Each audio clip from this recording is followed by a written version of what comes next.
Touchdowns, a good old-fashioned All-American butt whooping, and a lot to chew on. Why don't we hear from the victorious head coach? That's Doug Peterson. Congrats, Doug. I'm very proud of the guys, the coaches, and really, you know, how they don't panic.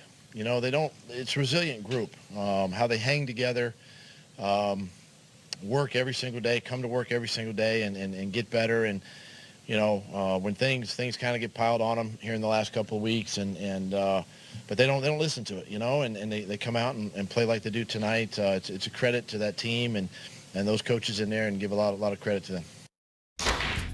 Fly, Eagles, fly. They get themselves the win, improving in pretty much everything that they weren't doing very well to start the season. But taking a look at the Giants, let's put this into context and what we're looking at. This is how the G-men have fared over the last 6 games last season versus this season. It's not pretty. And after the game, Pat Shurmur got a little bit defensive. And by a little bit, I mean a lot of it, when his team's effort this week was called into question. I just said I'm not worried about their effort. I'm worried. Listen, didn't he ask me about effort?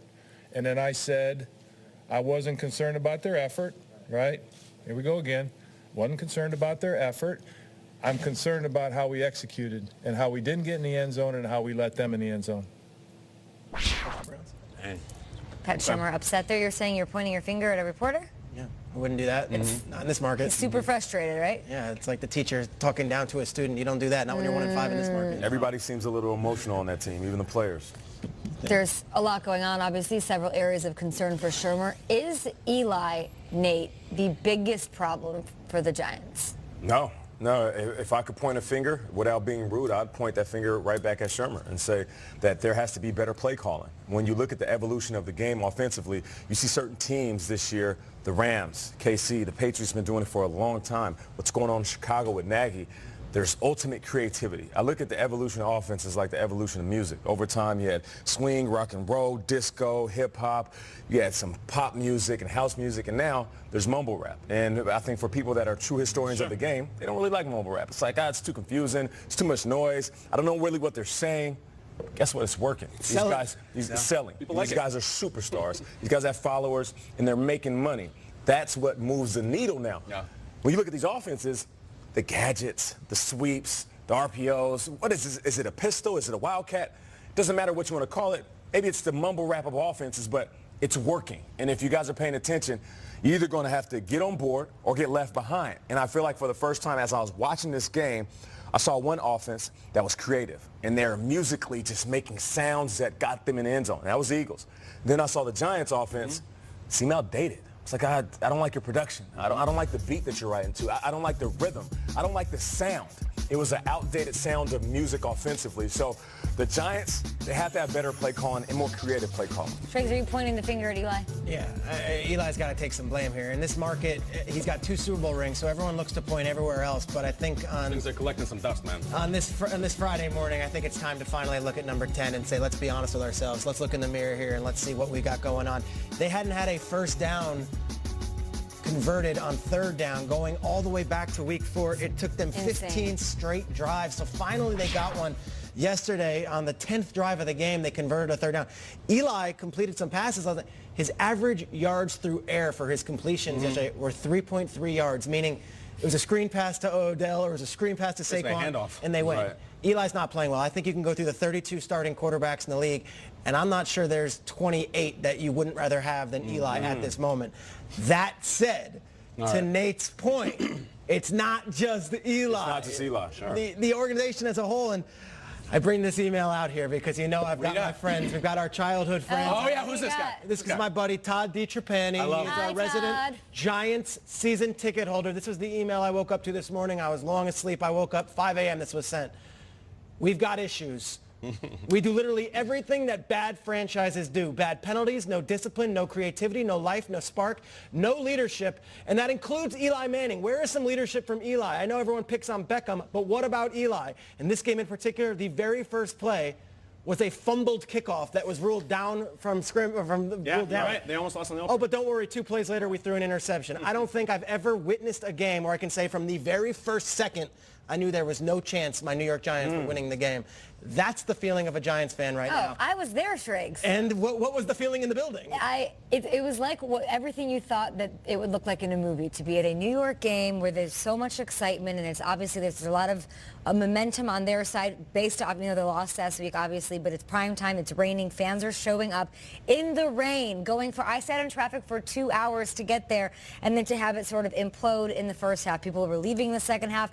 It got ugly really, really fast, and I feel so bad for I do feel bad for Giants fans, because I was sort of standing for Eli yesterday, like, prove them wrong, shut them up. I don't want to see you on the back pages, because you mean more to this city. This city fell apart and got really emotional when you were benched for Geno. I don't want this to be how he's remembered, or to have this sort of taste in his mouth as he, they have to sort of make some sort of change at some point. At some point they do. Yep. We all have a little Todd Dietrich-Pane this morning, don't we? We really do. We all got a little. Listen, what was that old show, Dirty Jobs? Yeah. Where someone would go and their job was sweeping up rat pellets. Yeah, Mike Rowe, and he'd sweep up bird crap or whatever he would do.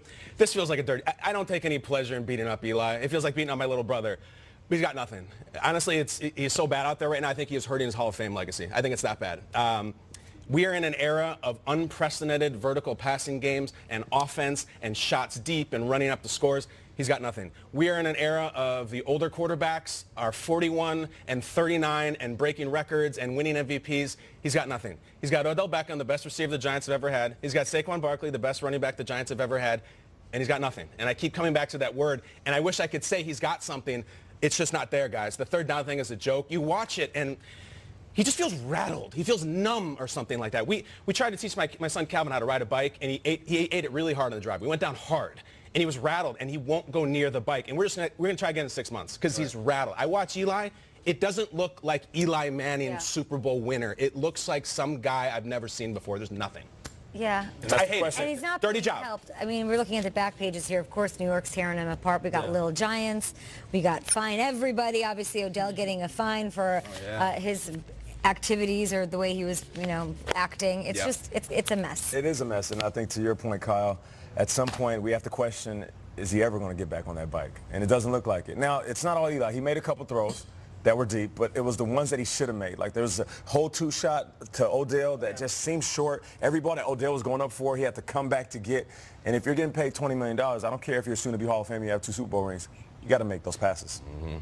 So want to talk about the Eagles since they won this thing? Sure. Of course. Let's do it. After this win, are you guys convinced that these are the real Philadelphia Eagles, not the ones that started the season struggles, Magoo? I guess I got my swagger back. And I felt like that's what I was thinking when I was watching these guys move around. Defensively, they're flying around. Eli was rattled, and they were rushing forward most of the time, which means they were dominating. Michael Bennett, who they signed in the offseason, he comes up big with that strip sack. They almost land on the ball in the end zone. What I saw in that defense was impressive, but the offense was phenomenal. I mentioned the lack of creativity for the Giants. The Eagles were moving around, shifting guys around. There was one play where they hit Ertz in the back of the end zone. Pre-snap, they had a completely different formation. And that wasn't to run 2 different plays. Right. That was just so Carson Wentz could recognize the defense. And once he did, he said, oh, I know exactly where I'm going. And that was the entire game. Had Nelson Aguilar running out the backfield, Alshon Jeffrey motioning inside the numbers, running multiple routes. The RPO was in full-fledged mode. I'm loving the fact that these guys looked like they were in championship form. And the scary part is, I believe Carson Wentz is really in championship or quality form as an MVP like he was last year. So the Eagles look scary, and that was a message not to the Giants but to the rest of the league. Nate, I love it, and I love the enthusiasm on a Friday morning. I'm going to go the other way. This, to me, was the Peter McNeely fight. Mike Tyson goes away, he's in prison, in a wildly different situation. He gets out, and, like, we need a fight. Yep. Peter the Hurricane McNeely gets in there. It's a circus. McNeely had no business being in the ring with him. It was that bad after the fight. His own corner stopped the fight. It was a mess, and you came away thinking, is Tyson back? Does he really have it? The other opponent was so dysfunctional and so weird I can't judge the champion. They play the Panthers next week. We'll see what they're made of. Wentz looked great. Wentz has looked great. He has looked back the last 2 weeks. No picks the past 3 weeks, 7 touchdowns. It's awesome, and I love that. And we're now seeing it because they're winning. We'll see against Carolina because the Giants are Hurricane Peter McNeely, and that's the worst thing I can say. First 5 weeks of the season, the Eagles' offense couldn't get it going. By halftime, they had more points than they had in any of the previous 5 games. Right. So at the very least, I'm with you. I'm not sure if there wasn't a team in the NFL that's walking in and not beating the Giants by 20. They're 32nd. They're the 32nd team after that last night. So I'm with you on that I need to see a little bit more. But you can only drive the car of the keys you were given, and they were given the Giants on the schedule, and they whooped their butt. Yeah. They beat them up. What else did you want? I can't ask for more than demolishing a team in the division in their building on primetime TV. The Eagles, they handled their business. Dumb question. Was Mike Tyson back? He never was really back. No. I mean, he got knocked out by Lennox Lewis. He never was really back. How important are wins like this, even against teams that are struggling? If you're struggling, and obviously Doug Peterson saying they're dealing with so much and hearing it, and she's saying you need to score early, and he's saying their secondary needs to step up. Even if it's a win like that, how much does that do for a team going forward? Up until last night, the Eagles scored just 7 points in the first quarter.